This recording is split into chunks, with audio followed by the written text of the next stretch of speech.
Salam sejahtera. Alhamdulillah, nahmaduhu wa nusalli ala rasulihil karim. Saudara Yang Muhammad, Menteri Besar Tan Sri Khalid Ibrahim dan Puan Sri Sabiah, Pengerusi Tengkuasa sambutan rakan saya Datuk Dr. Hassan Ali, Babi Teng Speaker, Peter Isakok, Datuk Ramli Susah Kerajaan Negeri, Ahli Majlis Mesyuarat Kerajaan, Ahli Muhammad, pegawai, saudara-saudari yang memuliakan. Kita bersyukur kepada Allah SWT kerana pada malam ini kita dapat bersama dengan Menteri Besar dan rakan-rakan dalam Kerajaan Pakatan Rakyat Selangor mencatat kejayaan dalam tempoh yang singkat, dalam tempoh 1 tahun.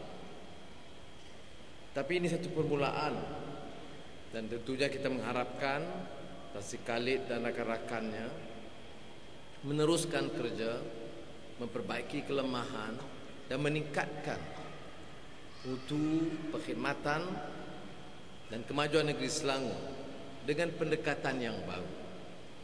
Tatkala kita berkempen, berempas pulas, kita menjanjikan sesuatu pendekatan paradigma yang baru kepada rakyat. Kita usulkan satu konsep pembangunan berdasarkan perintah Al-Quran. Wa nafsin wa ma sawwaha fa alhamaha fujuraha wa taqwaha qad aflaha man zakkaha wa qad khaba man dassaha.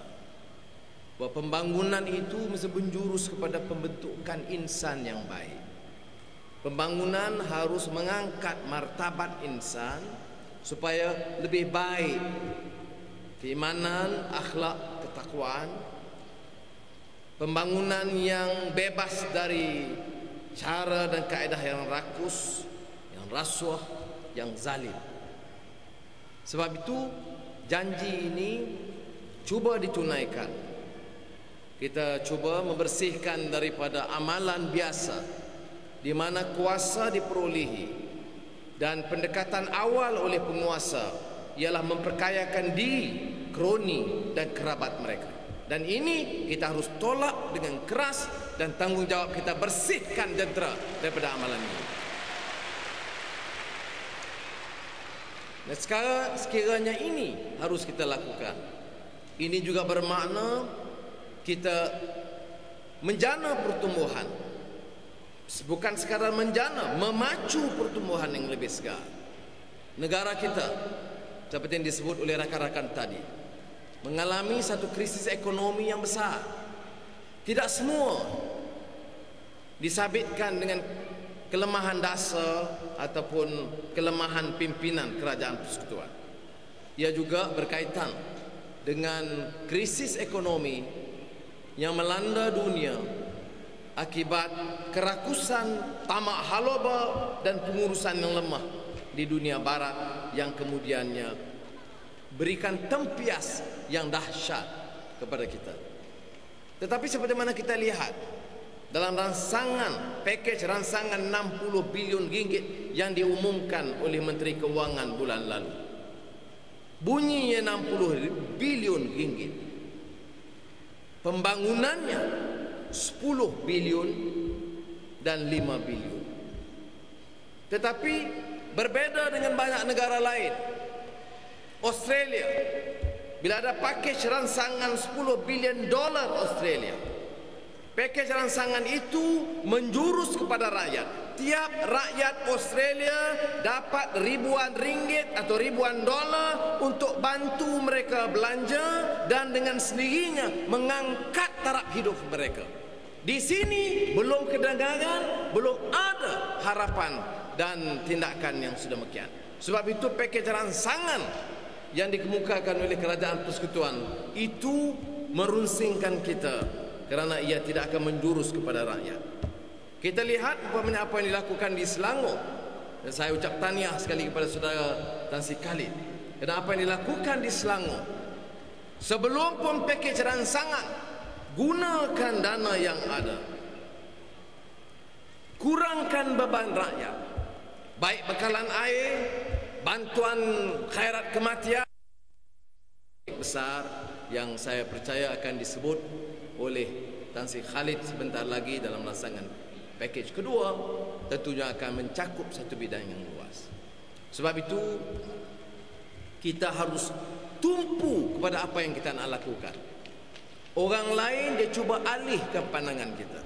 Sebab itu kepada saudara saya Menteri Besar, rakan-rakan dalam Pakatan Rakyat, Datuk Setiausaha Kerajaan Negeri dan pegawai-pegawai, saya ingin manfaatkan waktu ini untuk mengajak saudara, amanah ini harus dipikul dengan penuh kesedaran dan keinsafan. Apa arti pemerintahan dan amanah kalau tidak ditunaikan sebagai tanggungjawab taklifun wala tashrifun, responsibility and not a privilege. Kita hormat Menteri Besar bukan kerana gelaran dia yang amat berhormat. Kita hormat dia kerana dia mewakili hasrat, cita rasa perjuangan rakyat Selangor keseluruhannya.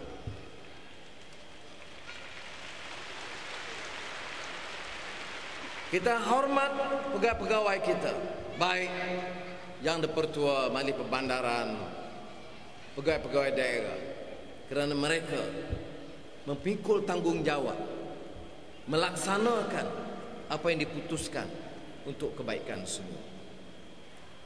Responsibility and not privilege ini bermakna kita harus fokus kepada kerja dan amalan kita. Saudara-saudari, saya tekan perkara ini kerana ia tidak mudah dalam kerajaan kita. Kita lihat apa yang berlaku di Perak Darul Ridwan. Menteri Besar yang sah diketepikan, dan dosanya mengikut mereka ialah kerana memberikan tanah kepada orang-orang miskin, termasuk orang Cina dan India. Saya dapat taklimat daripada beliau, tanah diberi kepada sekolah-sekolah agama, sekolah rakyat, orang Melayu yang miskin, pekebun Cina, termasuk perkampungan Cina dan masyarakat India yang miskin. Tetapi beliau dituduh memberikan tanah kepada orang-orang Cina. Saya menjawab, menyambung apa yang disebut oleh Yang Amat Berhormat Datuk Seri Nizar. Kerajaan sebelumnya di bawah pimpinan UMNO Barisan Nasional meluluskan 22,000 ekar kepada syarikat Cina gergasi, tidak dibantah oleh pemimpin-pemimpin UMNO. Pangkal laut satu pulau diserahkan kepada syariki konglomerat Cina yang besar, tidak dihiraukan. Kerajaan Pahang menyerahkan satu gunung, Genting Highlands, kepada tauke judi utama, sahabat mereka, dipuji sebagai satu langkah yang bijak untuk membangunkan negara. Satu bukit tinggi kepada satu lagi pengusaha Cina, tidak dibantah oleh pemimpin-pemimpin mereka. Tetapi bila kita dalam Pakatan Rakyat beri tanah kepada Cina yang miskin dan pekebun, kita diserang sebagai musuh Melayu dan musuh agama.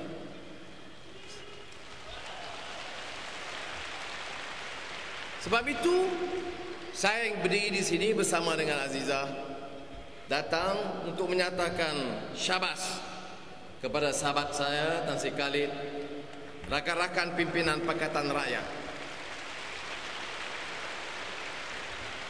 Saudara jangan dipesongkan dengan serangan bertubi-tubi tiap hari.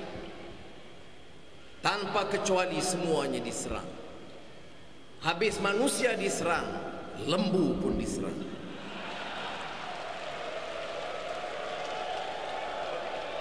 Tapi saya ingin ajak saudara Khalid dan rakan-rakan tumpu kepada fokus. Akhirnya kita dipertanggungjawabkan ke depan Allah Subhanahu Wa Taala. Kita mesti bersih, kita mesti cermat, kita mesti berhemat. Jangan membazir, jangan salah guna kuasa, Jangan fikirkan untuk memperkayakan segelintir dan memiskinkan yang ramai. Ini tanggung jawab kita. Guna kebijaksanaan dan pengalaman 1 tahun yang lalu, perbaiki kelemahan yang ada. Maju terus, tingkatkan taraf kehidupan rakyat. Ada gangguan, kita lawan bersama. Fatawakkal 'ala Allah, dan percayalah rakyat Selangor bersama kita.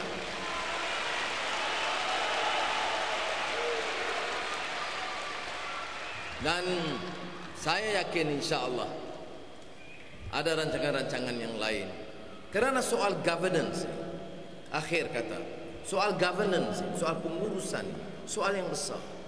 Kita lihat krisis ekonomi Amerika Syarikat, krisis politik Amerika Syarikat. Mengapa rakyat bangkit mengangkat Barack Hussein Obama, menunjukkan kebencian meluat mereka kepada Presiden George Bush? Soal governance, kuasa yang rakus, takluk negara orang, hina agama lain, pijak jijak rakyat Palestin termasuk di Gaza. Itu menimbulkan kemarahan orang. Pengurusan ekonomi memihak kepada orang-orang kaya, biarkan mereka langgar peraturan, kumpul kekayaan sebanyak mungkin, tidak mempedulikan nasib rakyat yang terabai, terpinggir, ataupun yang dibuang kerja. Pengajaran ini harus kita lihat dan kita kaitkan dengan pengalaman di negara kita. Sudah rakyat Selangor beri mandat kepada Pakatan Rakyat, berilah ruang. Tapi tiap bulan, saya masih ingat bulan pertama Kerajaan Pakatan Rakyat berkuasa, sudah diserang sebagai kerajaan yang menyokong khinzir. Sejak itu tanpa putus kita terima serangan. Saya beritahu kepada Tan Sri Khalid, pimpinan Parti Keadilan, Saudara Tarisa Kok dari DAP, dan Dr. Hassan Ali, kawan-kawan dalam PAS, sebagai satu pasukan yang padu dan mantap. Saya katakan kita kerja dan kita harus waspada sepenuhnya bahawa serangan itu tidak akan dihentikan. Oleh demikian kita harus waspada. Ada baiknya, ada hikmahnya bila kita diteropong begitu rupa, supaya kita boleh selamatkan diri kita daripada sebarang kecuaian dan kerana. Saya sebut di parlimen minggu lalu, menyusul apa yang berlaku di Dewan Undangan Negeri Selangor, langkah yang berikut yang mengejutkan saya sebagai bekas Timbalan Perdana Menteri dan Menteri belasan tahun. Bila Jabatan Perdana Menteri di bawah ICU boleh membentuk satu jawatan kuasa khas dengan matlamat, 2 matlamat. Jawatan kuasa melibatkan Jabatan Pendidikan, Jabatan Belia dan Sukan Penerangan, dengan matlamat 1, memaksa pegawai-pegawai yang baik, sama ada pegawai persekutuan atau pegawai negeri, mereka terikat dengan undang-undang negara dan dasar etika perkhidmatan. Selama ini kita tahu politik, menteri besar, kerajaan silih berganti. Pegawai-pegawai ada amanah dan tugasnya masing-masing. Sebab itu kita dari kalangan politik juga harus belajar untuk bekerja dengan pegawai-pegawai negeri dan persekutuan. Dan saya dalam pendirian saya dalam Mesyuarat Pakatan Rakyat tidak pernah mengenepikan kenyataan bahawa penting untuk kita menjalin satu kerjasama dan meletakkan amanah bersama dengan pegawai-pegawai persekutuan dan negeri. Sebab itu apa yang berlaku dalam maklumat terkini dalam mesyuarat 26 Februari yang lalu, di mana Jabatan Perdana Menteri atas arahan Timbalan Perdana Menteri dan Ketua Pengarah ICU, sahabat baik saya sejak di Pulau Pinang dulu, boleh mengarahkan jawatankuasa di Selangor. Pertama, tanggungjawab jawatankuasa memaksa pegawai-pegawai membuat dua perkara. Pertama, memenangkan UMNO Barisan Nasional dalam pilihan yang akan datang. Yang kedua, menjatuhkan imej, credibility dan mengalahkan Pakatan Rakyat di negeri Selangor. Sejak bila pegawai boleh diarah sedemikian? Tidakkah cara sedemikian akan merosakkan sistem governance dan pengurusan negara kita? Dan lebih mengejutkan lagi, jawatankuasa ini turut disertai oleh wakil Suruhanjaya Pilihan Raya Malaysia. Jadi saudara, apa yang kita hadapi itu masalah dan cabaran yang penuh getir.